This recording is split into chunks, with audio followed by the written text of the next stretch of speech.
ये क्या है कि चुपचाप ही नगर पालिका जो है चुपचाप ही दुकानों का आवंटन कर देती है और पता ही नहीं चलने देती। पात्र व्यक्ति इससे वंचित रह जाते हैं और ऐसे लोगों को ये दुकानें मिल जाती हैं जिनके पास पहले से ही दुकानें हैं। यही सब बातों को लेकर हमने कहा कि इसे सार्वजनिक करो।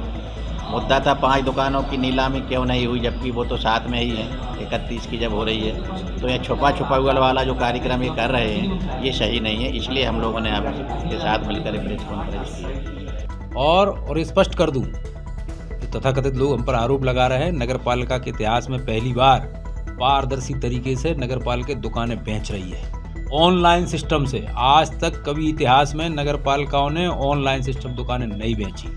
कांग्रेस ने प्रेस वार्ता में भाजपा शासित जिला मुख्यालय की नगर पालिका के कामकाज पर सवाल खड़े करते हुए आरोप लगाए हैं। शहर को होने वाली पानी की सप्लाई में कटौती को भी कांग्रेस ने अपने सवालों की फेहरिस्त में शामिल किया। तो वहीं शहर के कांग्रेस विधायक हरिबाबू राय ने भी प्रेस वार्ता में नगर पालिका द्वारा बनाई गई दुकानों की नीलामी प्रक्रिया पर अध्यक्ष नीरज मनोरिया को घेरने का प्रयास किया। नगर पालिका अध्यक्ष मनोरिया ने रेडियस मीडिया पर अपनी बात तर्कपूर्ण ढंग से रखते हुए कांग्रेस के आरोपों पर पलटवार किया। अध्यक्ष मनोरिया ने कांग्रेस द्वारा खड़े किए गए सवालों का जवाब देकर शहर में होने वाली जल वितरण व्यवस्था को लेकर भी आश्वासन दिया।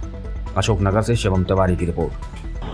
अब आने वाला समय गर्मी का है, कुछ महीने बाद गर्मी आ जाएगी, तो क्या होगा इस जनता का इनकी सोच ही नहीं है। अभी भी 18-20 हजार हमारी बहन बेटियां, ये समझिए कि 3-3, 4-4 घंटा सड़कों पर अपने बर्तनों की लाइन लगाकर खड़ी रहती हैं। ये बात करते हैं लाडली बहना और तमाम प्रकार की नारी सुरक्षा की, वोट बटोर लेते हैं, तो ये उनका ध्यान बिल्कुल नहीं रखते। मैंने कहा था अध्यक्ष महोदय जी से, नगर पालिका वालों से, कि जब यहाँ इतना पानी है कि इतनी हमारी बहनें खड़े होकर पानी भर सकती हैं, तो इसी पानी को पाइपलाइन के द्वारा हम उन गली मोहल्लों में पहुँचा दें, जिससे कि उनके घर तक पानी पहुँच जाए, तो उनका जो सम्मान है वो बचा रहे।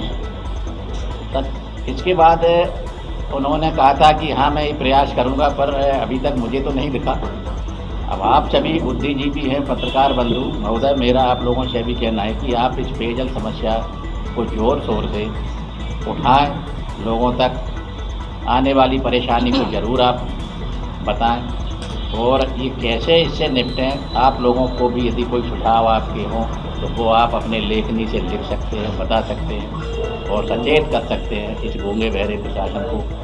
अब ये अभी उन्होंने एक यात्रा शुरू कर दी, संकल्प, वो क्या है, विकसित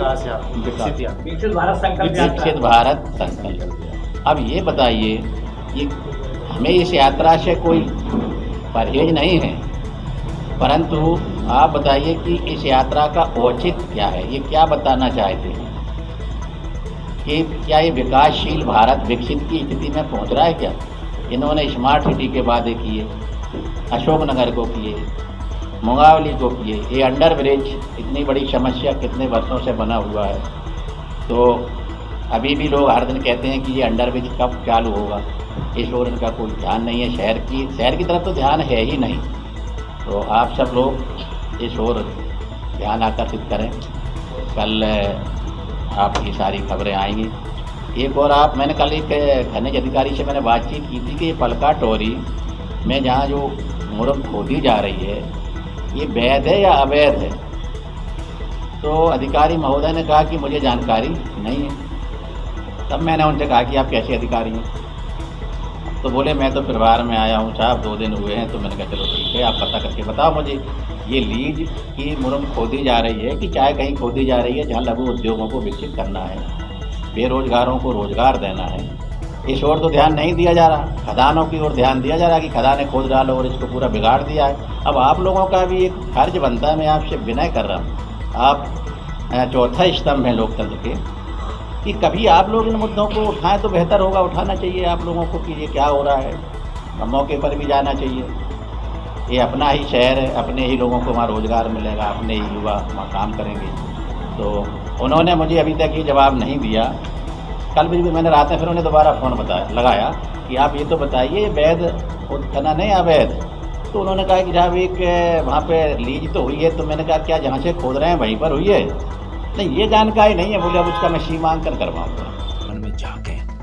दूसरे पानी की बात करते हैं तो हाँ, हमने कहा था कि हम दोनों टाइम पानी देंगे, परंतु आप और हम सब अच्छी तरह से जानते हैं कि पिछले दिनों बारिश के काल में बारिश नहीं हुई, सारे तालाब, नदियाँ, नाले सब सूख रहे हैं, तो परिस्थितियाँ निर्मित हो रही हैं, इसलिए हमें निश्चित रूप से पानी का समय कम करना पड़ रहा है। और इसके बावजूद भी पानी का समय भले ही कम कर रहे हैं, लेकिन भीषण गर्मी में भी हर घर तक पानी पहुंचाने का काम नगर पालिका अशोकनगर करेगी। जो तथाकथित लोग हम पर आरोप लगा रहे हैं, वो भी मेरी संस्था के सदस्य हैं, उनकी भी जिम्मेदारी है कि जनता तक पानी कैसे पहुंचाया जाए। पत्रकार वार्ता करके पानी नहीं पहुंचाया जा सकता।